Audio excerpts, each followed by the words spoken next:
चकली बनवण्याचे 3 टप्पे असतात। एक भाजणी असते, पिठाची उकड असते आणि तळणी असते। तर आजच्या व्हिडिओ मी चकलीविषयी मला ज्या उपयोगी पडलेल्या टिप्स आहेत की ज्या मी माझ्या आईकडून, सासूकडून किंवा असं आपल्या आजूबाजूला ज्या सुगरणी वगैरे असतात ज्या बनवतात चकल्या वगैरे छान, तर त्यांच्याकडनं आणि स्वतःच्या अनुभवातून अशी शिकली आहे। आणि ह्यामध्ये मी ग्रॅमचं आणि कपाचं पण माप सांगितलेलं आहे, तर तुम्ही ही व्हिडिओ नक्की पूर्णपणे बघा। तर भाजणीची चकली करण्यासाठी आपल्याला इथे तांदूळ लागेल। तर हा मी तांदूळ घेतलाय आणि तांदूळ हा स्वच्छ धुवून घ्यायचा 3 ते 4 पाण्याने, मग त्याला सुकून घ्यायचं, चांगलं ड्राय करून घ्यायचं चांगलं। तर हा मी 1 किलो घेतलेला तांदूळ, हा रेशनिंगचा तांदूळ आहे, तर तुम्ही कुठला पण जुना तांदूळ वापरू शकता। इथे डाळ घेतलेली आहे, चण्याची डाळ पाव किलो, ही 1.5 कप आहे। उडदाची डाळ पण पाव किलो, 1.5 कप। तर पोहे आहे ते 60 ग्रॅम आहेत, 3/4 कप।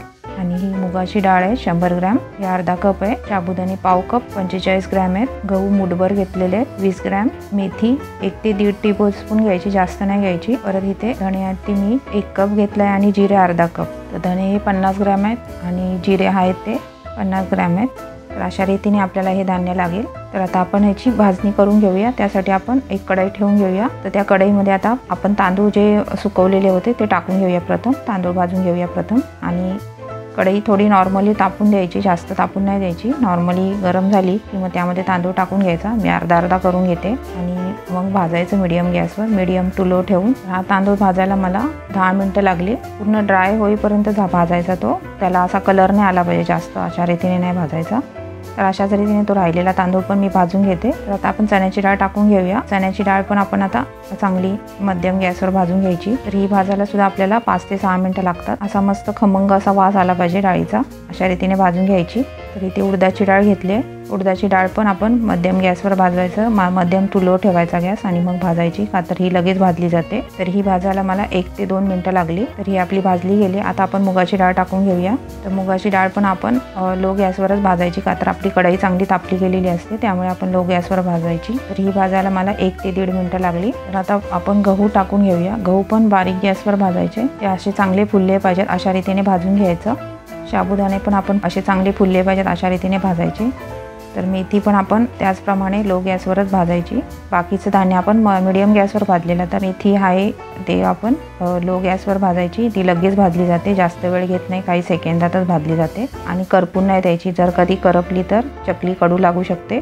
आणि आपण आता पोहे टाकून घेऊया। पोहे आपण मीडियम गॅसवर 2 मिनिटं तरी भाजून घ्यायचं चांगले, त्याला असं कडकपणा आला पाहिजे, अशा रीतीने भाजायचं। तर इथे मी जिरं घेतलंय, तर जिरं पण आपण कमी गॅसवर भाजायचं, काही सेकंदच भाजायचं। आणि धणे पण आपण भाजून घेऊया आता। तर धणे भाजायला 1 ते 1.5 मिनिटं लागतात। तर हे आपलं सगळं आता धान्य भाजलं गेलेलं आहे। तर तुम्ही हे कपाच्या मापाने, मी तुम्हाला कप दाखवले त्या कपाच्या मापाने घ्या, किंवा तुमच्याकडे वाटी वगैरे असेल त्या मापाने घ्या तुम्ही। तर इथे 1 किलो तांदळाला मी एवढं सगळं साहित्य वापरलंय। तुम्हाला हवं तर त्याच्यामध्ये तुम्ही गहू ॲड करू शकता, किंवा नाही केले तरी चालेल। तर ही आपली एकूण 2 किलोला थोडीशी कमी अशी भाजणी होते। तर ही आता आपण चांगली आहे गरम आहे ती थंड होऊन द्यायची आणि मग दळायला द्यायची चक्कीवर। तर ही तुम्ही तांदळावर किंवा चण्याच्या डाळीवर दळायला द्या, गव्हावर किंवा ज्वारीवर दळायला देऊ नका। तर एकदम बारीक अशी दळून घ्यायची चांगली, एकदम बारीक असं पीठ आलं पाहिजे याचं। तर हे आता मी मिक्सअप करून झालेलं आहे माझं। आता मी हे दळायला देते आणि मग नंतर तुम्हाला दाखवते कशा रीतीने पीठ पाहिजे। तर आपली भाजणीचं पीठ तयार झालेलं आहे बघा, अशा रीतीने आपलं भाजणीचं पीठ पाहिजे, एकदम बारीक असं दळलेलं पाहिजे। आणि मी इथे भाजणीचं पीठ एका कढईमध्ये काढून घेतलं आहे, चांगलं चाळूनच घेतलेलं आहे। आणि ह्या कपाने मी 2 कप घेतलेले आहे आणि हे कप असे दाबून भरलेले आहेत, म्हणजे आपले 2 कप झालेले आहेत ते दाबून भरून, एकदम असं भुसभुशीत असं भरायचं नाही। तर मी असं दाबून भरलं आहे त्या कपामध्ये। 240 ml चे कप आहेत हे। तर तुम्ही वाटीच्या मापाने पाव किलो बरोबर पीठ असेल तर एवढं घ्या। तुमच्याकडे कुठलं पाव किलोचं माप असेल तर त्या भांड्याने तुम्ही हे वापरू शकता, त्याचनुसार तुम्ही पाणी वापरू शकता मग। तर इथे मी थोडासा ओवा टाकून घेतला आहे आणि आता आपण त्याची उकड करून घेऊया। तर उकड करण्यासाठी इथे मी पॅन ठेवला आहे। पॅन थोडासा नॉर्मली गरम झाला की मग त्याच्यामध्ये थोडंसं ऑइल टाकून घ्यायचं। तर इथे मी पोह्याचे जे चमचे असतात ते 2 ते 2.5 चम्मच तेल घेतलेलं आहे, म्हणजे एकूण 10 ml तेल आहे हे। आणि टेबलस्पूनचं जर का तुम्ही माप घेणार असाल तर आपल्याला 1 टेबलस्पून ऑइल लागतं। तर हे पाव किलो पिठासाठी आहे, भाजणीचं पीठ जे आपलं पाव किलोचं असतं त्या पाव किलो पिठासाठी आपल्याला 10 ml तरी तेल लागतं। तर एवढंच माप पाहिजे, त्यापेक्षा जर का तुमच्याकडनं जास्त तेल वगैरे झालं तर तुमचं चकली आहे ती बिघडू शकते, त्यामुळे मी तुम्हाला हे माप सांगितलंय पाव किलो पिठासाठी। तर हे आपलं तेल थोडंसं नॉर्मली गरम झालं की आपण त्याच्यामध्ये बाकीचं साहित्य टाकून घेऊ। तर तेल तापलं की नाही हे बघण्यासाठी मी थोडंसं पीठ टाकून बघितलं आहे आणि गॅस आपला लोच आहे. थोडंसं नॉर्मली तेल तापलं ना की आपण त्याच्यामध्ये आता हिंग टाकून घेऊ. हिंग मी पाव टीस्पून घेतलं आहे. आपली तिखटवाली मिरची असते ती घेतलेली 1 चम्मच आणि काश्मीरी मिरची पावडर अर्धा चम्मच घेतला आहे. तर मी कलर येण्यासाठी काश्मीरी मिरची टाकली, तुम्ही नाही टाकली तरी चालेल. आणि इथे धनेपूड टाकले 1 चम्मच. तर तीळ हे आम्ही पांढरे तीळ असतात ते घेतलेले 2.5 चम्मच घेतलेले आहेत. तर तीळ हे जास्त लागतात चकलीसाठी, का तर ते मग दिसायला छान दिसते चकली, त्यामुळे थोडं जास्त टाकायची.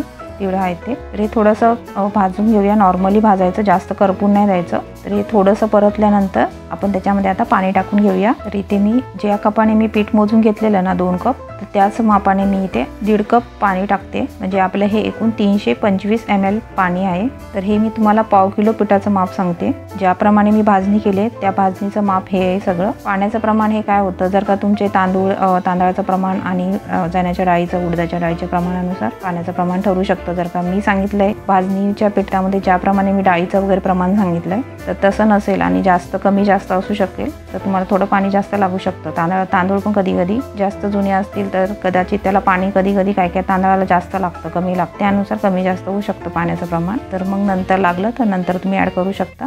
पण आपल्याला एवढ्या भाजणीच्या पिठाला एवढं पाणी लागतं. थोडं हवं तर तुम्ही कमी करू शकता, 1.25 कप घ्या हवं तर, तुम्हाला वाटत असेल तर जास्त होईल. तर इथे मी 1.5 कप घेतलेलं आहे. तर ह्या पाण्याला आता आपण चांगली उकळी येऊन देऊया. तर हे मी तुम्हाला सांगायला विसरली म्हणून मी आता सांगते. आपण पाणी टाकून झालं की मीठ टाकून घ्यायचं. तर पाण्याला आपल्या चांगली उकळी आलेली आहे, अशी चांगली उकळी येऊन द्यायची 1 ते 2 मिनटं तरी. तर आता आपण हे पीठ आहे ते टाकून घेऊया त्याच्यामध्ये. आणि पीठ टाकून झाल्यानंतर मी इथे गॅस बंद केलेला आहे आणि आता आपण हे चांगलं मिक्सअप करून घेऊया पीठ आहे ते. तर पीठ टाकताना लक्षात घ्या, तुम्ही ज्या भांड्यामध्ये टाकाल ते भांडं मोठं घ्या, का तर पीठ टाकायचं म्हणजे आपल्याला भांडं मोठं पाहिजे, ते चांगलं असं फिरवायला आलं पाहिजे. तर कढई किंवा मोठा असा पॅन वगैरे असेल तर तो घ्या. जर का तुमचं जास्त पीठ असेल याच्या डबल ट्रिपल तर थोडं मोठंच भांडं लागेल, का तर आपल्याला परतायला येत नाही मग छोटं असेल तर. त्यामुळे आपण थोडं मोठं भांडं घ्यायचं असं पसरटसारखं किंवा कढई वगैरे असं. चांगलं पूर्णपणे मिक्सअप झालं पाहिजे म्हणजे त्याच्यामध्ये गाठी वगैरे राहत नाहीत. तर हे आता मिक्सअप करून झालेलं आहे. आपण आता याच्यावर झाकण ठेवूया आणि 10 मिनटं याला वाफलून देऊया. गॅस मी बंदच केलेला आहे. तर 10 मिनटं झालेली आहेत. तर आता आपण हे पीठ आहे ते मळून घेऊया. हे जास्त वेळ थंड करत नाही ठेवायचं, जेवढी मिनटं सांगितले तेवढा वेळ ठेवा. जास्त थंड केली तर मग चकल्या नीट येत नाहीत, त्यामुळे आपण जास्त थंड होऊन नाही द्यायचं. तर कोमट असतानाच आपण हे मळायला घ्यायचं. तर हे मी एक आता परातीमध्ये काढून घेतलं आहे. तर हे आता आपण चांगलं मळून घेऊया. तर इथे हाताला थोडंसं भाजतं आहे म्हणून मी इथे पेल्याने थोडंसं त्याला मळून घेते थोडा वेळ थंड होईपर्यंत. नॉर्मली पेल्याने असं दाबून दाबून केलं की ते कसं त्याच्यामध्ये काही नॉर्मल कुठे काही गाठ वगैरे असेल पिठाची तर ती पण सोडवली जाते. त्यामुळे असं दाबून दाबून चांगलं मळून घ्यायचं पीठ आणि जास्त थंड नाही होऊन द्यायचं. जर का तुमचं पीठ थंड झालं तर त्यातल्या गाठी पण मोडल्या जात नाही. त्यामुळे आपण थोडंसं गरम असतानाच आपण त्याला चांगलं मळायचं. तर माझ्या हाताला जेवढं सोचवेल एवढं हे थंड झालेलं आहे. तर मी आता हे मळून घेते हातानेच आणि चांगलं पूर्णपणे चांगलं मळून घ्यायचं. चांगलं एकरूप झालं पाहिजे अशा रीतीने दाबून दाबून चांगलं मळायचं. आणि पिठाला पाण्याची गरज असेल तरच पाणी ॲड करा, नाहीतर करू नका. नाहीतर काय होईल, जास्त जर का त्याच्यामध्ये पाणी असं सैल झालं पीठ तर तुमच्या चकलीला चांगली काटे तर येणार नाहीत, पण चकली मऊ पण होऊ शकते आतनं आणि तेल पण जास्त शोषते पाणी थोडं जास्त झालं की. त्यामुळे आपण बरोबर प्रमाणामध्ये पाणी पाहिजे हे लक्षात घ्या. आणि पाण्याचं प्रमाण कमी झालं तरी चकली टाकताना असं काय होतं त्याचे तुकडे पडतात. त्यामुळे बरोबर पाण्याचं प्रमाण पाहिजे. तर तुम्हाला इथे जर का वाटलं की थोडं खूप कठीण झालेलं आहे तर थोडंसं तुम्ही पाण्याचा हात घेऊन मळू शकता हे पीठ. तर हे माझं मळून झालं आहे बघा. मी अशा रीतीने त्याचा रोल करून घेतला आहे आणि अशा रीतीने पीठ पाहिजे आपलं. तर त्यातला मी गोळा घेते, जेवढा शेवगामध्ये बसेल तेवढा मी त्यातला गोळा घेते आणि तो परत मळून घेते. अशा रीतीने तुम्ही शेवग्यात भरायच्या टायमिंगला परत थोडं थोडं करून मळून घ्यायचं आणि मग शेवग्यामध्ये भरायचं. का तर ते काय होतं, पीठ परत ड्राय होत जातं. त्यामुळे त्याला असं मळून घ्यायचं म्हणजे ते परत नीट असं मऊ होतं चांगलं आणि चकली चांगली पडते, अशी भेगा येत नाहीत पिठाला. तर हे अशा रीतीने चांगलं मळून घ्यायचं. तर हे आपलं आता मळून झालं आहे. पण आता शेवग्यामध्ये भरून घेऊया. तर इथे मी चकलीचा घेतलेला आहे, चकलीची आपली पाती असते ती घेतली आहे शेवग्या. त्यामध्ये मी जेवढं बसेल तेवढं पीठ टाकून घेते आणि चकल्या टाकून घेते आता. तर तुम्ही बघत असाल कशा मस्त चकल्या पडत आहेत, अजिबात तुटत वगैरे नाही. म्हणजे आपलं पीठ बरोबर आहे, जास्त घट्ट नाही आहे, बरोबर झालेलं आहे आणि चांगली चकली अशी काटेदार अशी चकली पडते. आणि शेवटचं टोक आहे ते असं जोडून घ्यायचं म्हणजे त्या पसरत नाहीत तेलामध्ये. तर त्यामुळे आपण त्याला असं जोडून घ्यायचं. तर तुम्हाला कशा लहान मोठ्या चकल्या पाहिजेत त्यानुसार तुम्ही करून घ्या. ते असं राऊंड करून चकली करून घ्यायची आणि ह्या अशाच रीतीने मी अजून चकल्या करून घेते तळण्यासाठी. तर तुम्ही हे करायच्या आधी काय करायचं, पीठ मळताना तुम्ही पीठ मळायला घेतलं की तेल एका साईडला तापत ठेवायचं, म्हणजे ते बरोबर तापलं जातं. जास्त फास्टमध्ये ठेवायचं नाही, मीडियम गॅसवर ठेवायचं, म्हणजे आपलं चकलीचं पीठ मळून होईपर्यंत तेल पण इकडे तापलं जातं. आणि मी आता तुम्हाला दाखवते कशा रीतीने आपलं तेल तापलं गेलं पाहिजे. तर आधी मी एक कण टाकला पण तो लगेच वरती नाही आला, तर मी हा दुसरा टाकल्यानंतर बघा आपला लगेच वरती आलेला आहे. तर अशा रीतीने आपलं तेल तापलं गेलं पाहिजे. आणि हे तेलाचं पण सगळ्यात इम्पॉर्टंट आहे, का तर जर का तुमचं तेल कमी तापलं गेलं असेल तर चकल्या मऊ होणार, अशा कुरकुरीत नाही होणार चांगल्या. ते तेल जास्त ऑब्झर्व करणार. आणि जर का तुम्ही जास्त तेल तापलं गेलं आणि तुम्ही टाकलं तर मग ते वरून भाजणार आणि आतनं कच्चं राहणार, त्यामुळे पण मऊ पडतात चकल्या.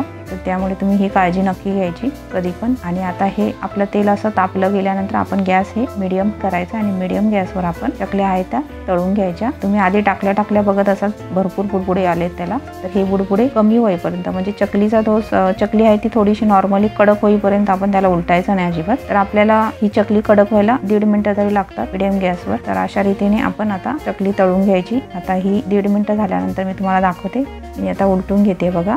तर तुम्ही आधीचे बुडबुडे बघत असाल आणि आत्ताचे बुडबुडे बघत असाल किती फरक आहे बुडबुड्यामध्ये.